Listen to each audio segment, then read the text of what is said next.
Halo sahabat Donghua, kali ini kita akan membawakan alur cerita BTTH. Cerita dan video ini diambil dari Forgotten Kid. Tanpa banyak basa-basi, mari kita simak alur ceritanya. Di episode sebelumnya, Xiaoyan yang telah berhasil mendapatkan air liur transformasi tubuh Bodhisattva dari tangan Yin San tua. Lalu Xiaoyan memutuskan untuk kembali ke Akademi Jianan. Singkat cerita, keesokan harinya pun tiba. Keesokan harinya kelompok Xiaoyan sudah tiba di sebuah bukit. Di bawahnya ada sebuah kota kecil yang tenang terletak di persimpangan antara wilayah sudut hitam dan Akademi Jianan. Ayo kita pergi. Tidak akan ada lagi yang mengejar kita setelah kita memasuki kota perdamaian, ucap dari penentu asu. Di belakang mereka masih ada beberapa sosok manusia yang mengikuti tidak jauh. Banyak tatapan yang tidak puas menyaksikan kelompok Xiaoyan yang bergegas ke kota kecil itu. Sosok manusia berjubah abu-abu berdiri di sebuah pohon besar. Matanya terfokus pada punggung Xiaoyan yang telah menjauh. Orang itu adalah Han Fei. Juniorku, aku tidak akan menyerah begitu saja. Tunggu saja. Untuk saat ini, aku akan membiarkanmu menikmati waktumu, ucap dari Han Fei yang tertawa. Kelompok Xiaoyan pun memasuki kota damai. Senior pertama dan yang lainnya sudah kembali. Teriak gembira dengan cepat menyebar ke seluruh kota kecil. Lebih dari 10 sosok manusia dengan aura kuat bergegas keluar. Melihat lencana di dada mereka, mereka adalah sesepuh akademi. Orang tua, kamu akhirnya kembali. Jika kami tidak mendengar informasi apapun darimu dalam 2 hari ini, aku berencana untuk memimpin beberapa orang ke wilayah pojok hitam untuk mencarimu, ucap seseorang lelaki tua. Hugan, kendalikan emosimu, ucap dari penentu asu yang tertawa. Anak muda, ketika kamu pertama kali memasuki kota perdamaian saat itu, kamu hanyalah seorang dodosi. Dalam beberapa tahun sudah menjadi ahli doang saat ini. Kecepatan pelatihan yang sangat luar biasa dan hebat, ucap dari Ugan. Salam wakil kepala sekolah, ucap dari Xiaoyan. Jangan bertingkah seperti orang luar, ucap dari Ugan. Anak ini adalah kepala gerbang Pan, Xiaoyan, dari Akademi Dalam, teriak dari Ugan kepada orang-orang di sekitar. Orang-orang lalu terkejut dan kagum mendengar itu semua. Hehehe. Nah, para siswa di sini adalah elit yang datang dari berbagai tempat. Semuanya memiliki sifat angkuh. Cukup sulit untuk mendapatkan pengakuan dari mereka, ucap dari Hugan yang tertawa. Mari kita kembali ke Akademi Jianan dulu. Perintahkan unit penegak hukum untuk memperketat pertahanan. Siapapun yang masuk, serang saja mereka, ucap dari penentu asu. Baiklah, ngomong-ngomong, siapa ini? Ucap dari Hugan yang menoleh ke arah dokter peri kecil. Oh, dia adalah dokter peri kecil, temanku, jawab dari Xiaoyan. Orang-orang di sekitarmu bukanlah orang biasa ya. Baiklah, orang-orang penegak hukum akan tetap tinggal dan berpatroli, ucap dari Hugan. Xiaoyan dan yang lainnya pun pergi ke Akademi Jianan. Jarak antara Akademi Jianan dan kota perdamaian cukup jauh. Singkat cerita pun mereka akhirnya tiba di Akademi Dalam. Di bawah pemimpin penentu asu, kelompok Xiaoyan memasuki Akademi Dalam yang ditutupi oleh penghalang. Mereka yang bisa memasuki Akademi Dalam bukanlah orang-orang yang biasa. Setelah mereka melewati gerbang utama, hutan hijau subur nan luas muncul di depan mata mereka. Setelah keluar dari hutan, Akademi Dalam pun terlihat. Sekelompok Xiaoyan tiba di luar Akademi Dalam. Namun Xiaoyan tidak langsung mengikuti penentu asu dan yang lainnya. Dia ingin melihat gerbang Pan terlebih dahulu. Untuk saat ini, Xiaoyan pun tiba di luar markas gerbang Pan. Terlihat 4 pria berjaga di pintu masuk. Ketika ia masuk, terdengar sorakan orang-orang yang melihat kerumunan orang-orang dan merasakan aura yang familiar dari tempat itu. Setelah mendekati kerumunan, Xiaoyan melihat platform tinggi di tengah-tengah orang-orang. Seorang wanita berpakaian biru pucat duduk bersila di sana. Tentu saja, hal yang paling menarik perhatian Xiaoyan bukanlah wanita ini. Namun dia tertarik pada kuali obat yang diletakkan di depannya. Nyala api di dalam kuali obat berkobar dan aroma obat dipancarkan jelas. Wanita ini adalah seorang alkemis. Keterampilan pemurnian obat senior Kinlan benar-benar luar biasa. Siapapun yang menikahinya tidak perlu khawatir tidak memiliki pil obat, ucap dari orang-orang. Pil obat bulat dengan aroma obat yang kaya terbang keluar dari kuali obat, mendarat di tangan Kinlan. Mereka yang berada di bawah platform segera bersorak. Wow, hebat! Wow, hebat! Orang-orang di sana bersorak. Oh, wow, hebat, hebat! Melihat ini, Xiaoyan lalu berkata, sayang sekali, ucap dari Xiaoyan. Orang-orang di sekeliling Xiaoyan mendadak diam. Qinglan menatap pria muda berjubah hitam yang tampak familiar. Katakan padaku, apa yang perlu disayangkan? Ucap dari Qinglan. Jika kamu lebih tepat mengontrol api saat menyempurnakan pil obat, kualitas pil obat ini akan sedikit lebih baik. Karena itu sangat disayangkan, ucap dari Xiaoyan. Bolehkah aku tahu siapa namamu? Tanya dari Qinglan. Memangnya kenapa? Jika merasa apa yang aku katakan itu salah, kamu bisa mengabaikannya, ucap dari Xiaoyan. Ini adalah markas Gerbang Pang, hanya anggota yang diperbolehkan masuk. Apa tujuanmu ke sini? Ucap dari Qinglan. Aku datang untuk mencari seseorang, jawab dari Xiaoyan. Mencari seseorang? Jika orang luar masuk Gerbang Pan untuk mencari seseorang, pasti ada seseorang yang mengawal mereka. Siapa yang kamu cari? Ucap dari Qinglan berjalan menuruni platform. Huzia dan Wu Hao. Mintalah mereka untuk datang dan menemuiku, ucap dari Xiaoyan. Posisi Wu Hao dan Huzia di Akademi Dalam sangat luar biasa. Senior Huzia dan Wu Hao biasanya sangat sibuk, tidak mudah untuk berjumpa dengan mereka, ucap dari Qinglan. Xiaoyan tertawa setelah mendengar kata-kata Qinglan.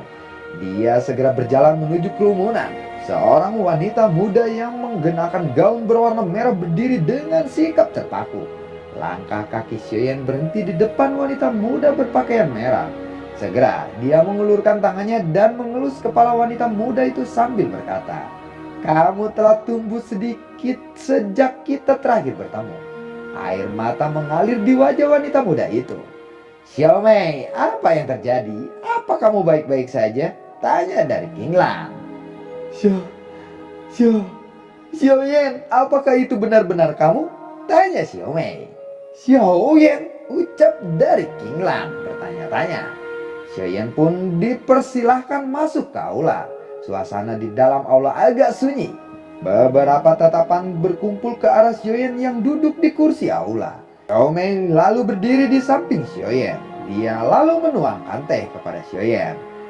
Ketua, kami sudah lama menunggumu kembali, ucap seseorang pria kekar yang tiba-tiba muncul. Orang itu adalah Atai. Apakah kamu benar-benar ketua? Ucap dari Qinglan yang tidak bisa menahan dirinya untuk bertanya. Kenapa? Apa aku tidak mirip dengannya? Ucap dari Xiaoyan. Kamu jauh lebih tampan dibandingkan dengan patung itu.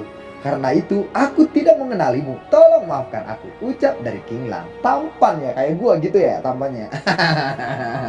Waduh, terpesona Qinglan nih. Korban Xiaoyan lagi nih urusannya itu. Aduh, lanjut. Tiba-tiba pintu terbuka dengan keras. Jebret!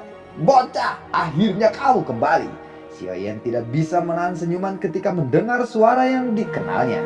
Seorang wanita berambut pendek dan seseorang pria dengan penggaris berwarna merah darah berdiri di ambang pintu. Mereka adalah Huzia dan Wu Hao. Kalian sepertinya sudah menjadi ahli doang. Oh, selamat buat kalian, ucap dari Xiaoyan. Kami tidak sebanding denganmu, ucap Huzia. Xiaoyan tersenyum dan bertanya, bagaimana keadaan Gerbang Pan saat ini? Tidak banyak perubahan jumlah anggota. Saat ini persyaratan rekrutmen Gerbang Pan sangat ketat, ucap dari Wu Hao. Xiaoyan lalu mengangguk dan berkata, kualitas lebih penting daripada kuantitas rupanya. Beberapa banyak anggota Gerbang Pan yang akan masuk Gerbang Xiao setelah mereka lulus. Xiaoyan bertanya, cukup sedikit, ada sekitar 20 atau lebih anggota Gerbang Pan masuk ke Gerbang Xiao setiap tahunnya, ucap dari Huzia. Xiaoyan mengangguk dan berkata, terima kasih semuanya sudah bekerja keras selama 2 tahun ini. Berapa lama kamu akan tinggal di Akademi Dalam? Tanya dari Wu Hao mengamati topik pembicaraan. Aku tidak akan tinggal lama. Setelah aku menyelesaikan masalah di tempat ini, aku berencana untuk pergi mencari api surgawi, ucap dari Xiaoyan. Kamu memang selalu sibuk. Karena kamu sudah di sini, kamu harusnya bertemu dengan saudara-saudara dari Gerbang Pan. Mereka sangat ingin tahu tentangmu, ucap dari Wu Hao. Baiklah, ya kamu benar juga, ucap dari Xiaoyan. Xiaoyan pun bertemu dengan saudara-saudara dari Gerbang Pan. Singkat cerita, setelah Xiaoyan bertemu dengan para saudaranya dari Gerbang Pan, dia lalu bergegas menemui Penentu Asuh. Setelah bertemu dengan mereka, Xiaoyan pun bergegas ke komplek akademi dalam dan menemui Penentu Asuh yang sudah menunggunya di ruang pertemuan. Penentu Asuh, apakah kepala sekolah tidak ada di akademi dalam? Tanya dari Xiaoyan. Iya, dia suka berkeliaran kemana-mana. Dia belum kembali selama lebih dari 1 dekade. Memangnya ada apa? Ucap dari Penentu Asuh. Xiaoyan perlahan membuka jubah hitamnya dan memperlihatkan bintik hitam aneh di dadanya. Ada beberapa garis misterius di sekitar titik hitam yang tampak seperti sangkar menyegalnya. Penentu Asuh terkejut dan segera bertanya, sepertinya kamu diracuni. Xiaoyan lalu mengangguk mendengar itu semua. Setelah itu dia menjelaskan secara singkat masalah itu dari awal hingga akhir. Penentu Asuh berkata setelah mendengar cerita dari Xiaoyan, seseorang elit Dozun ya. Tidak ada elit Dozun lain di akademi dalam selain kepala sekolah. Akademi Jianan memang memiliki beberapa iblis tua yang tersembunyi, namun mereka belum mencapai kelas kekuatan Dozun, ucap dari Penentu Asuh Qian. Jika tidak ada elit Dozun yang bisa membantu, mungkin aku harus menemukan metode lain, ucap dari Xiaoyan. Metode seperti apa yang kamu butuhkan? Ucap dari Penentu Asuh yang bertanya. Ya, tidak ada jalan lain. Aku harus menemukan api surgawi lain, jawab dari Xiaoyan. Mendengar hal tersebut, Penentu Asuh lalu terkejut dan berkata, api surgawi, ucap dari Penentu Asuh.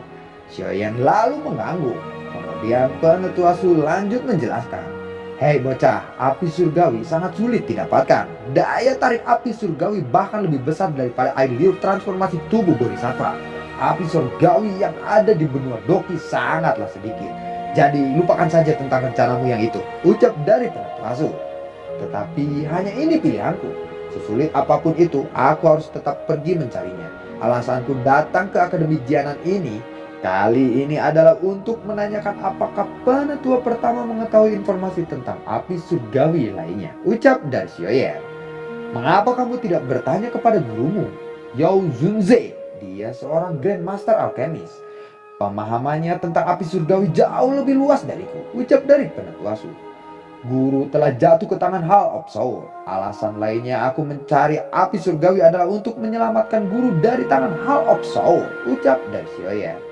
Mendengar hal itu, Penentu Asuh lalu terkejut kembali dan dia lalu berkata, Yalau telah jatuh ke tangan Hall of Soul, ucap dari Penentu Asuh yang terkejut. Mendengar itu, Xiaoyan lalu mengangguk. Penentu Asuh menghela nafas sembari dia berkata, aku tidak mengerti mengapa faksi misterius itu membutuhkan begitu banyak tubuh spiritual yang kuat. Dulu, kepala sekolah memiliki beberapa konflik dengan mereka dan bertempur hebat dengan seseorang ahli dari Hall of Soul. Kamu harus lebih berhati-hati karena Hall of Soul memiliki kekuatan yang sangat hebat. Bahkan kepala sekolah pun sangat takut dengan faksi misterius ini. Kamu harusnya menemui seseorang. Orang ini akan sangat membantumu untuk menyelamatkan Yao Chen atau Yao Zunze. Dengan cepat Xiaoyan lalu bertanya, siapakah orangnya? Ucap dari Xiaoyan yang bertanya. Feng Junje, jawab dari Penentu Asuh. Xiaoyan bertanya-tanya lalu berkata, Feng Junje? Betul sekali, dia adalah teman dekat gurumu. Dia orang kepercayaan Yao Chen. Jika kamu bisa menemuinya, dia pasti akan memperlakukanmu seperti muridnya sendiri. Mengingat statusmu sebagai murid Yao Junze atau Yao Chen, ucap dari Penentu Asuh. Aku akan mencoba mencarinya. Penetua pertama, jika kamu memiliki petunjuk yang berhubungan dengan api surgawi, tolonglah beritahu aku, ini sangat penting bagiku, ucap dari Xiaoyan. Penetua Su lalu menghela nafas dan berkata, aku memang tahu sesuatu yang berhubungan dengan api surgawi. Apakah kamu pernah mendengar tentang faksi lembah api membara? Tanya dari Penetua Su. Mendengar itu, Xiaoyan terkejut dan berkata, lembah api membara. Ya, faksi ini memiliki semacam api surgawi yang disebut api petir 9 naga. Memiliki peringkat ke-12 di peringkat api surgawi. Lebih kuat dari api Fallen Earth Flame. Ucap dari Penetua Su yang perlahan sambil menjelaskannya. Xiaoyan sedikit termenung setelah mendengar penjelasan Penetua Su. Penetua Su saat ini tertawa. Dia melihat Xiaoyan termenung. Lalu dia berkata, ini adalah satu-satunya informasi tentang api surgawi yang aku ketahui. Saat Xiaoyan hendak menganggukkan kepalanya, tiba-tiba terdengar suara dari arah belakang Xiaoyan. Api petir 9 naga memiliki jejak spiritual darah yang telah ditempatkan di atasnya. Setelah pemurnian berulang-ulang kali oleh lembah api membara selama ratusan tahun. Xiaoyan dan Penetua Su terkejut setelah mendengar suara itu.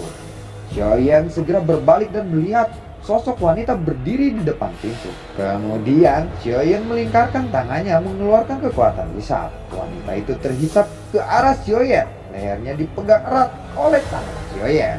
Setelah Xiaoyan memegang wanita itu, ternyata wanita itu adalah Qinlan. Segera Xiaoyan bertanya, apakah kamu menguping kami? Ucap dari Xiaoyan. Ini adalah tempat penting di akademi dalam. Bagaimana kamu bisa masuk begitu saja? Tanya Penetua Su. Kakek Su, aku hanya kebetulan masuk ke sini. Jawab Qinlan. Apakah penetua pertama mengenalnya? Tanya dari Xiaoyan. Gadis ini adalah cucu dari teman lamaku. Dia memintaku untuk merawatnya. Jawab Penetua Su. Xiaoyan segera melepaskan tangannya. Setelah dilepaskan, Qinlan berkata, jika kamu berencana untuk mencari api petir 9 naga, kamu hanya akan menyinggung faksi kuat. Memangnya kenapa? Tanya Xiaoyan yang mendengar itu. Seperti yang kukatakan sebelumnya, api petir 9 naga telah dimurnikan lembah api membara selama ratusan tahun. Para ahli masa lalu telah meninggalkan jejak spiritual darah dalam esensi yang sulit dihilangkan. Ucap dari Qinlan. Penetua pertama, apa yang dia katakan itu benar? Tanya dari Xiaoyan. Mendengar ini Penetua Su lalu berkata, aku tidak mengetahui hal ini. Namun jika Qinlan berkata seperti itu, maka itu pasti benar. Qinlan berasal dari daratan tengah benua Doki, dan lembah api membara terletak di sana. Karena itu dia memiliki pemahaman tentang mereka. Ucap dari Penetua Su. Apakah kamu ingin beberapa petunjuk tentang api surgawi? Tanya dari Qinlan. Xiaoyan mendengar ini dia lalu menjawab. Tentu saja, jawab dari Xiaoyan. Lupakan saja tentang api petir 9 naga. Bahkan jika kamu bisa mendapatkannya, api itu kamu tidak akan bisa menggunakannya. Ucap dari Qinlan. Apakah kamu punya metode untuk mengakalinya? Tanya dari Xiaoyan. Tidak, tetapi aku tahu petunjuk tentang api surgawi yang lainnya, yang peringkatnya bahkan lebih tinggi daripada api 9 naga. Ucap dari Qinlan. Xiaoyan terkejut lalu dia berkata, api surgawi lain? Ucap dari Xiaoyan yang kaget. Beritahu aku, apapun yang kamu inginkan selama aku mampu, aku akan memberikannya. Ucap dari Xiaoyan. Qinlan terkejut melihat Xiaoyan yang sangat bersemangat dan antusias. Kemudian ia berkata, aku bukan tidak mau memberitahumu, tapi aku harus tahu apakah kamu seorang alkemis tingkat 6? Aku akan memberitahumu petunjuk tentang api surgawi jika kamu berjanji untuk membantuku satu hal. Apa itu? Katakan saja, ucap dari Xiaoyan. Mendengar ini, lalu Qinlan berkata, bantu klienku untuk kembali ke kursi penetua di Menara Pil. Ucap dari Qinlan. Xiaoyan terkejut dan berkata, Menara Pil? Ucap dari Xiaoyan. Qinlan, jangan main-main. Tidak mungkin bagi Xiaoyan membantu klienmu kembali ke kursi penetua Menara Pil. Persyaratan di sana sangat sulit. Ucap dari Penetua Su. Aku tahu saat ini mungkin dia masih belum bisa melakukannya. Namun, bakatnya pasti sangat hebat karena telah mencapai alkemis tingkat 6 pada usia seperti itu. Ucap dari Qinlan. Qinlan kembali menatap Xiaoyan dan berkata, jika kamu bersedia membantuku, aku akan memberimu petunjuk tentang api surgawi lainnya. Aku tidak bisa menjamin keberhasilannya, namun aku bisa menjamin bahwa selama kamu memberiku petunjuk yang berguna tentang api surgawi, aku akan melakukan yang terbaik untuk membantumu. Bagaimana menurutmu? Ucap dari Xiaoyan. Qinglan lalu menganggukkan kepalanya setelah mendengar itu semua. Xiaoyan tersenyum tipis lalu dia berkata, "Kalau begitu, sekarang giliranmu memberitahuku petunjuk tentang api surgawi yang kamu ketahui." Ucap dari Xiaoyan. Sebenarnya petunjuk tentang api surgawi yang aku sebutkan itu terkait dengan menara pil. Xiaoyan terkejut kembali ketika mendengar kata-kata itu. Menara pil lagi, ucap dari Xiaoyan.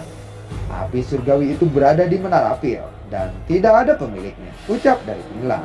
Apa nama dari api surgawi itu? Tanya Xiaoyan. Apakah kamu pernah mendengar tentang 3000 api membara? Tanya dari Qinglan. Mendengar nama itu, Xiaoyan terkejut lalu dia berkata, 3000 api membara, ucap dari Xiaoyan. Qinglan tersenyum saat melihat ekspresi Xiaoyan, lalu dia berkata, "Ya, itu benar, 3000 api membara berada di peringkat 9 di peringkat api surgawi. Apakah kamu tertarik pada api itu?" Tanya dari Qinglan. Xiaoyan lalu menjawab, "Tentu saja aku tertarik. Tetapi jika 3000 api membara ini berada di dalam menara pil, pasti akan sulit untuk mendapatkannya," ucap dari Xiaoyan. "Ya, itu benar. Bahkan jika Xiaoyan berhasil mendapatkan api surgawi itu, kemungkinan akan tercipta permusuhan dengan menara pil," ucap dari penetua lagi. "Tidak perlu khawatir tentang hal itu. Jika kamu mampu mengambil 3000 api membara, menara pil tidak akan berani bermusuhan denganmu." "Kenapa? Karena mereka tidak mampu menundukkan api surgawi itu?" Tanya dari Xiaoyan. Saat ini menara pil hanya bisa menyegel 3000 api membara itu, tetapi segel semacam itu tidak akan bertahan selamanya. Setelah beberapa kali berdiskusi, mereka akhirnya memutuskan membiarkan orang lain menaklukkan 3000 api membara, ucap dari Qinglan. Xiaoyan terkejut dan berkata, Membiarkan orang lain mendapatkannya?" Ucap dari Xiaoyan. "Iya, setiap 30 tahun benua Doki akan mengadakan pengumpulan pil akbar," ucap dari Qinglan. "Pengumpulan pil ini sangat jarang terlihat di benua Doki. Tak terhitung para ahli dari seluruh benua akan datang menghadiri acara itu." "Hehehe, ya, aku ingat. Gurumu pernah memenangkan pengumpulan pil itu," ucap dari penetua Su. Xiaoyan sedikit terkejut, tidak disangka gurunya pernah berpartisipasi dalam pengumpulan pil. Kemudian Xiaoyan bertanya, apa hubungannya dari membiarkan orang menaklukkan api surgawi dengan pengumpulan pil? Tanya Xiaoyan. "Selama seseorang memasuki 10 besar dalam pengumpulan pil, dia akan diberikan hak untuk mencoba menaklukkan 3000 api membara. Oleh karena itu, jika kamu percaya diri, kamu bisa pergi dan berpartisipasi dalam pengumpulan pil itu," ucap dari Qinglan. "Jadi bagaimana dengan informasiku? Sudahkah layak menjadi jaminan untukmu?" ucap dari Qinglan. Xiaoyan tertawa dan berkata, "Baiklah, tentu saja. Baiklah, aku akan mempertimbangkannya," ucap dari Xiaoyan. Lalu bagaimanakah kelanjutan ceritanya? Terima kasih telah menyimak video ini dari awal sampai akhir ya. Sampai jumpa.